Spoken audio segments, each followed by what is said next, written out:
അങ്ങനെ നമ്മുടെ മലയാളികളുടെ ഏറ്റവും ഇഷ്ടമുള്ള ആഹാരമാണ് ഇന്ന് നമ്മൾ ഇവിടെ വിളമ്പാൻ പോകുന്നത് കേട്ടോ. വേറൊന്നുമല്ല, എന്താണെന്നറിയോ? പഴയും കഞ്ഞി. ഇതാ ഇന്നലെ വൈകുന്നേരം മിച്ചം വന്ന ചോറിൽ തൈരൊഴിച്ച് അങ്ങനെ ഇട്ടിരുന്നതാണ് കേട്ടോ. അപ്പം നമ്മൾ ആഹാരം കഴിക്കുമ്പം വയറ് നിറയാൻ മാത്രം കഴിക്കുക, അല്ലാതെ തടി കൂടാനായിട്ട് ആരും കഴിക്കരുത്. ആവശ്യത്തിനുള്ളത് മാത്രം കഴിക്കുക. പിന്നെ ഒരു ചെറിയ ടിപ്സും കൂടെ പറഞ്ഞു തരാം. പാല് മിച്ചം വന്നു കഴിയുമ്പോൾ നമുക്ക് അത് തൈരാക്കാനായിട്ട് പെട്ടെന്ന് ഉറയുണ്ടാകുകയില്ല ചിലപ്പം വീട്ടിൽ. അപ്പോൾ എന്ത് ചെയ്യണം എന്നറിയാവോ? ഇതാ ഉണക്കമുളകില്ലേ, ഉണക്കമുളക്, അതായത് വത്തലമുളക്, പച്ചമുളകല്ല, വത്തലമുളകിൻ്റെ ഞെട്ട് 3 അടർത്തി ഇങ്ങനെ പാലിലിട്ട് വെച്ചാൽ 2 ദിവസം കൊണ്ട് നല്ല കട്ട തൈര്. ഇതാ കണ്ടോ? അപ്പോൾ മറക്കണ്ട കേട്ടോ ആരും ഇത് ടിപ്സ്. ഇതാ അങ്ങനെ കുറച്ച് തൈരും കൂടി ഒഴിച്ചു കൊടുക്കാം. നല്ല കട്ട തൈര് ഒഴിച്ച് കൊടുക്കാം. നമ്മുടെ വീട്ടിലെ തൈരാണ് കേട്ടോ. ഇതാ നല്ല കട്ട തൈര്, നമ്മുടെ പശുവിൻ്റെ പാലുറയൊഴിച്ച് തൈരാണ്. തൈരുണ്ടായില്ല, ഞാനപ്പോൾ പെട്ടെന്ന് ആണ് ഓർത്തത്, അങ്ങനെ ഒന്ന് ചെയ്താൽ മതിയല്ലോ, സംഭവം റെഡിയാവുമല്ലോ എന്ന്. പിന്നെ ഉണക്കമുളകും ചെറിയുള്ളിയും ഉപ്പും കൂടി ചതച്ചത് അതിനകത്തേക്ക് ഇട്ട് കൊടുക്കുക. ഉണ്ടോ? പച്ചമുളക് ഉണ്ടായില്ല, അപ്പോൾ ഇല്ലാത്തതിനെ അന്വേഷിച്ച് നമ്മൾ പോകണ്ടല്ലോ, ഉള്ളത് വെച്ച് നമുക്ക് അഡ്ജസ്റ്റ് ചെയ്യാമല്ലോ. അപ്പോൾ നമ്മൾ ഉണക്കമുളക് എടുത്തു കേട്ടോ. പിന്നെ എന്തൊക്കെയാണെന്ന് അറിയണ്ടേ? ഇതാ പപ്പടം വറുത്തത്,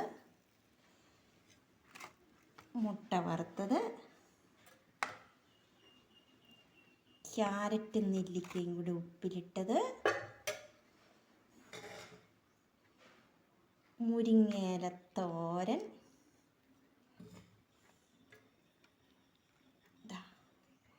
ഇനി എന്താണെന്നറിയാവോ? ഒറ്റ മലയാളിക്ക് ഇഷ്ടമല്ല എന്ന് പറയുന്ന ഒരു സാധനമാണ് കേട്ടോ.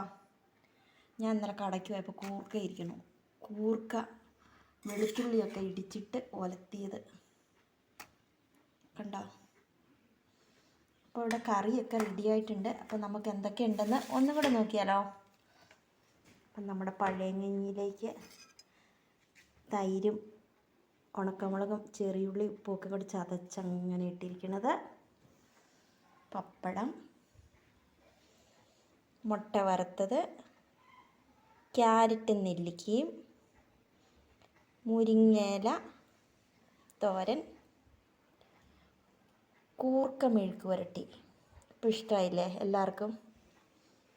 നമ്മുടെ പഴയ കഞ്ഞിക്ക് ഇതിൽ കൂടുതൽ എന്താ ഒരു കൂട്ട് വേണ്ടേ? പിന്നെ ഒരു കൂട്ടും കൂടെ ഉണ്ട് കേട്ടോ. നല്ല ഉണക്കത്തരണ്ടിയും മാങ്ങയും കൂടെ ചാറ് വെച്ചിരിക്കുന്നത്. ഇതാ അവനും കൂടെ ഇതാ ഈ സൈഡിലേക്ക് ഇങ്ങനെ അങ്ങ് ഒഴിച്ചു കൊടുക്കുമ്പോൾ സത്യം പറഞ്ഞാൽ എൻ്റെ വായിൽ നിന്ന് വെള്ളം വരാൻ തുടങ്ങി. ഇതാ ഉണക്കത്തരണ്ടി കണ്ടോ?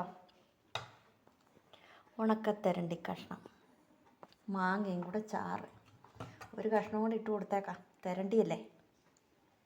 കണ്ടോ? അങ്ങനെ ഉണക്കത്തരണ്ടിയും മാങ്ങയും തൈരും എല്ലാം കൂടി ഇടിച്ചിട്ട്, ഇതാണോ ബിരിയാണിയാണോ നല്ലത്? കണ്ടോ? പിന്നെ എല്ലാ ഫുഡിനും അതിൻ്റേതായ ടേസ്റ്റ് ഉണ്ട്.